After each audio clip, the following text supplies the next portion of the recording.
السلام عليكم ورحمة الله وبركاته. الحمد لله رب العالمين. الصلاة والسلام على الحبيب محمد صلى الله عليه وسلم وعلى آله وصحبه أجمعين. رب اشرح لي صدري ويسر لي أمري واحلل عقدة من لساني يفقه قولي. അല്ലാഹുമ്മ റബ്ബി സിദ്നാ ഇൽമൻ നാഫിഅ.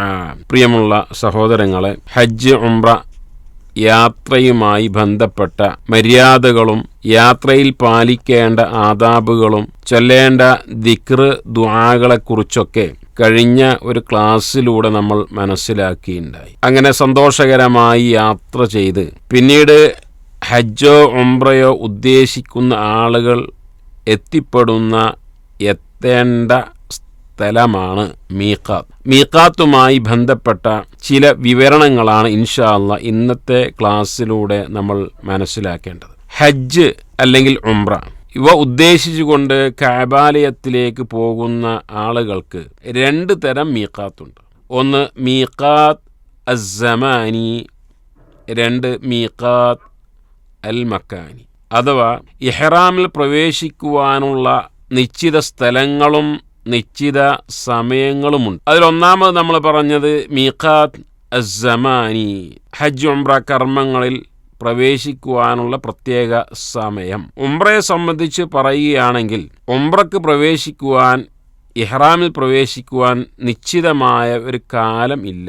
അഥവാ ഒരു വർഷത്തിലെ ഏത് മാസത്തിൽ വേണമെങ്കിലും, ഏത് ആഴ്ചയിൽ വേണമെങ്കിലും, ഏത് ദിവസത്തിൽ വേണമെങ്കിലും ഒരാൾക്ക് ഉംറയിൽ പ്രവേശിക്കാം. ഉംറക്ക് മീഖാത്ത് അസ്സമാനി ഇല്ല. രണ്ട് ഹജ്ജിൻ്റെ പ്രധാനപ്പെട്ട കർമ്മങ്ങളൊക്കെ ദുൽഹജ്ജ് 8 മുതലാണ് ആരംഭിക്കുന്നതെങ്കിലും ഹജ്ജിലേക്ക് പ്രവേശിക്കുക എന്ന കർമ്മം ഇഹ്റാം, അതിന് നിശ്ചിതമായ ചില സമയങ്ങളുണ്ട്.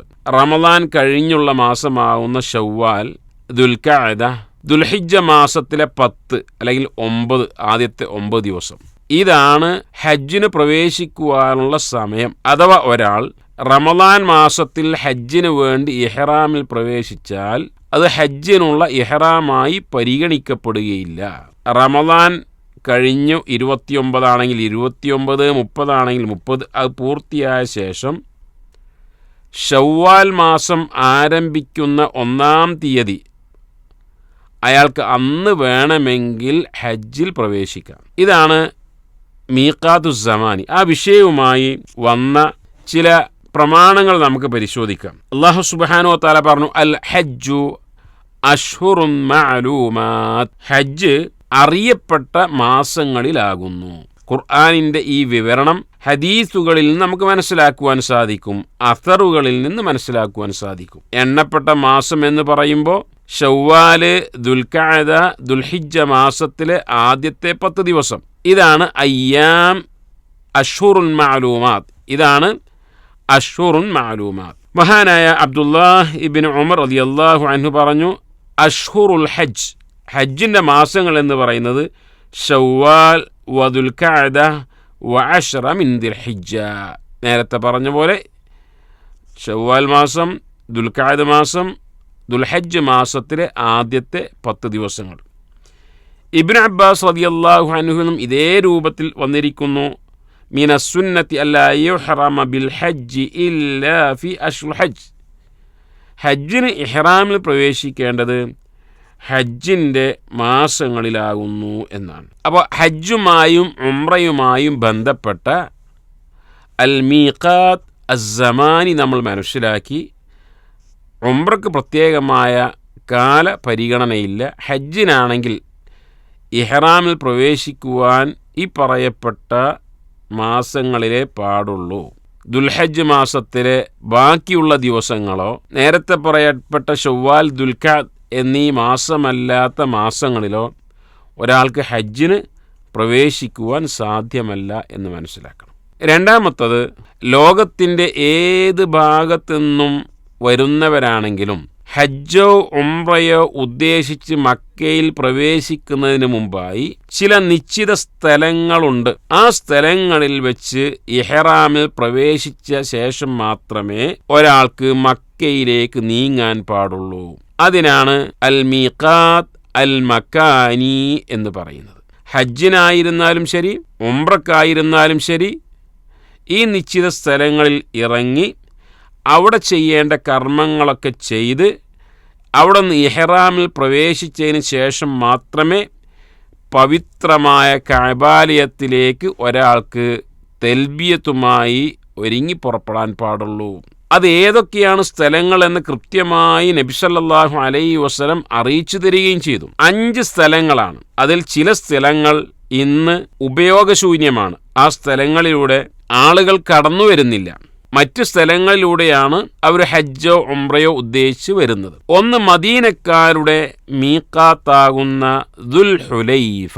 നബി സല്ലല്ലാഹു അലൈഹി വസല്ലമയുടെ കാലഘട്ടത്തിൽ ദുൽ ഹുലൈഫ എന്ന പേരിലാണ് ആ സ്ഥലം അറിയപ്പെട്ടിരുന്നത്.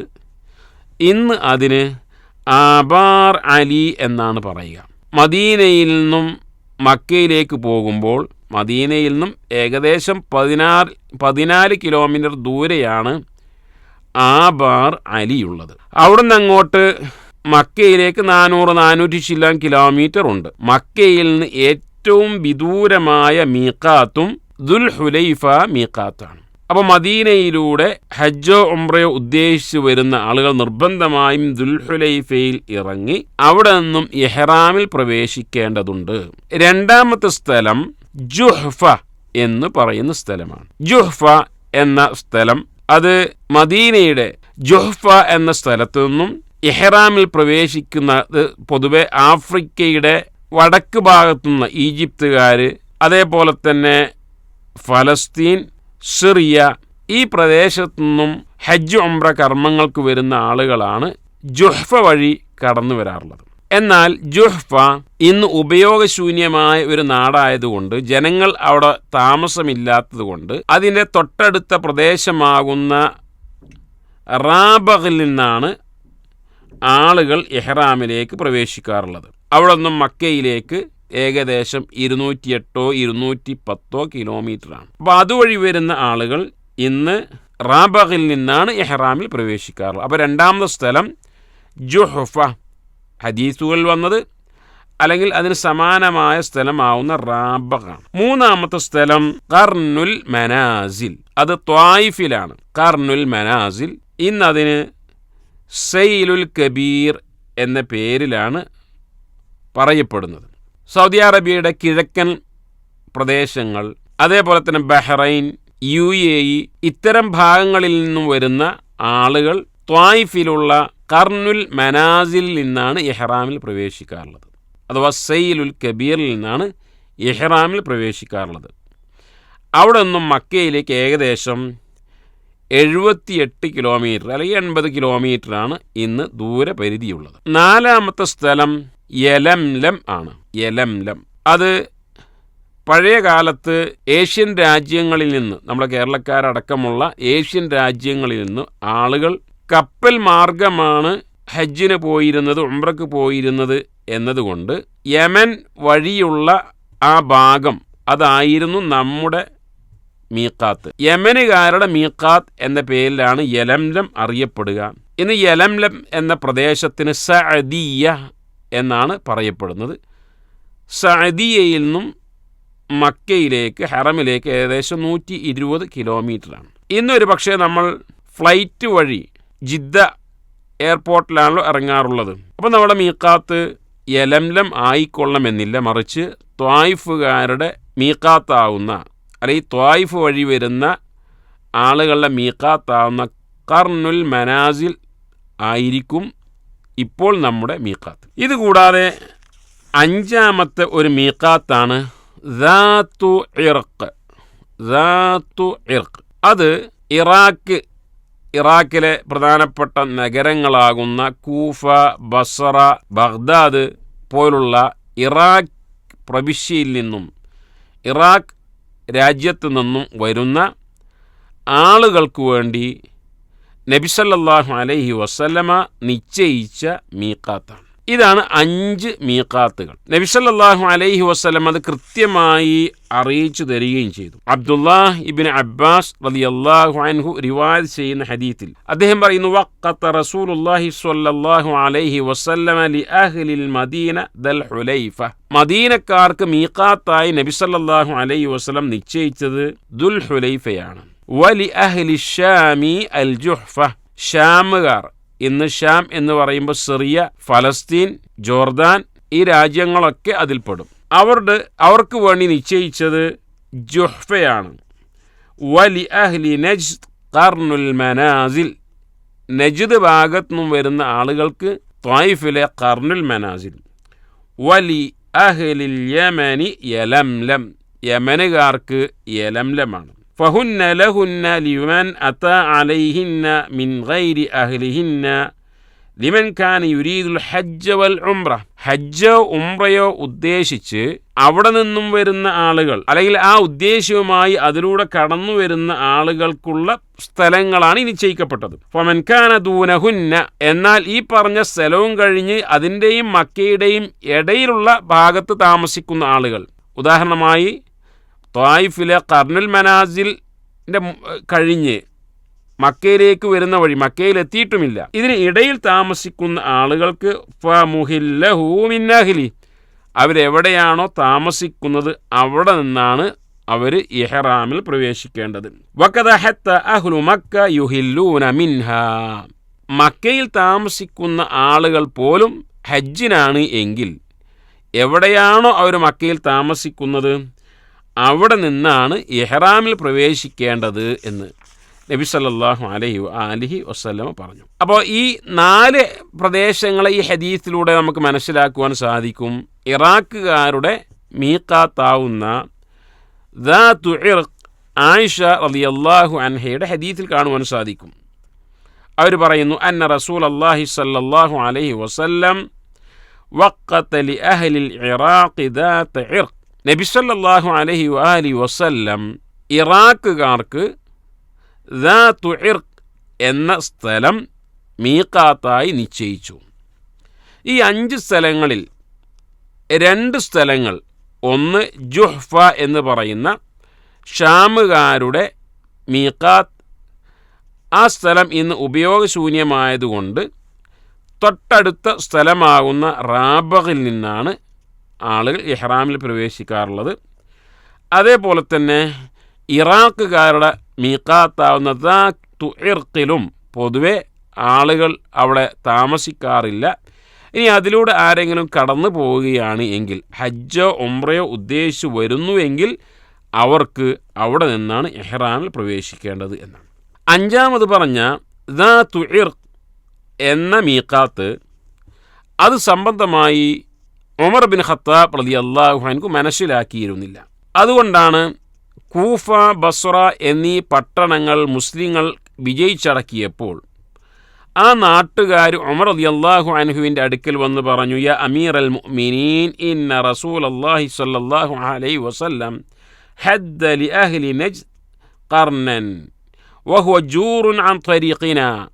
മഹാനവറുകളെ, നബി സല്ലല്ലാഹു അലൈഹി വസല്ലം നജ്ദുകാർക്ക് ഖർനുൽ മനാസിൽ മീഖാത്തായി നിശ്ചയിച്ചു. ഞങ്ങളെ സംബന്ധിച്ചിടത്തോളം അങ്ങോട്ട് മീഖാത്തായി പോവുക, ഇഹ്റാമിൽ പ്രവേശിക്കുവാൻ അങ്ങോട്ട് പോവുക എന്നുള്ളത് വളരെ വിദൂരമാണ്. വൈനൈൻ അറദന ഖർനൻ ഷഖ അലൈന. അങ്ങോട്ട് ഉദ്ദേശിച്ച് പോവുകയാണ്, ഞങ്ങൾക്ക് പ്രയാസകരമാണ്. അപ്പോൾ അതുകൊണ്ട് എന്താണ് ചെയ്യേണ്ടത് എന്നാണ് അവർ ചോദിച്ചത്. അപ്പോൾ ഉമർ റളിയല്ലാഹു അൻഹു പറഞ്ഞതിന് സമാനമായ, ദാതു ഇർഖിനോട് സമാനമായ നിങ്ങളുടെ വഴിയിലുള്ള പ്രദേശം ഏതാണ് എന്ന് ചോദിക്കുകയും ഫഹദ്ദ ലഹും ദാതു ഇർഖ്, അങ്ങനെ ദാതു ഇർഖ് അദ്ദേഹം അവർക്ക് മീഖാത്തായി നിശ്ചയിക്കുകയും ചെയ്തു. എന്നാൽ നബി സല്ലല്ലാഹു അലൈഹി വസല്ലമ തന്നെയും ദാതു ഇർഖ് മീഖാത്തായി നിശ്ചയിച്ചിരുന്നു. ആ വിഷയം ഉമർ റളിയല്ലാഹു അൻഹുവിന് അറിഞ്ഞിരുന്നില്ല. പല സന്ദർഭങ്ങളിലും ഉമർ റളിയല്ലാഹു അൻഹുവിൻ്റെ അഭിപ്രായങ്ങൾ അത് ശരിയായി വന്നിരുന്നു എന്നതിന് ഒരു തെളിവ് കൂടിയാണ് അദ്ദേഹം ദാതു ഇർഖ് മീഖാത്തായി നിശ്ചയിച്ചത്. നബി സല്ലല്ലാഹു അലൈഹി വസല്ലമയുടെ അഭിപ്രായം തന്നെ ആയിരുന്നു എന്ന് നമ്മൾ മനസ്സിലാക്കണം. അപ്പോൾ ഈ 5 സ്ഥലങ്ങളിലൂടെ ഇഹ്റാം കടന്നതിന് ശേഷം മാത്രമേ ഹജ്ജോ ഉംറയോ ഉദ്ദേശിച്ച് വരുന്ന ആളുകൾക്ക് പോകുവാൻ പാടുള്ളൂ. മറ്റു വഴികളിലൂടെ ഇഹ്റാം പ്രവേശിക്കാതെ ഒരിക്കലും ഹജ്ജ് ഉംറ ഉദ്ദേശിക്കുന്ന ആളുകൾക്ക് പുറപ്പെടാൻ പാടില്ല. ഇഹ്റാമുമായി ബന്ധപ്പെട്ട ചില കാര്യങ്ങൾ കൂടി നമ്മൾ മനസ്സിലാക്കേണ്ടതുണ്ട്. ഇൻഷാ അല്ലാഹ് അടുത്ത ക്ലാസ്സിലൂടെ അത് പഠിക്കുവാനും മനസ്സിലാക്കുവാനും അല്ലാഹു തൗഫീഖ് പ്രദാനം ചെയ്യുമാറാകട്ടെ. അസ്സലാമു അലൈക്കും വറഹ്മത്തുള്ളാഹി വബറകാതുഹു.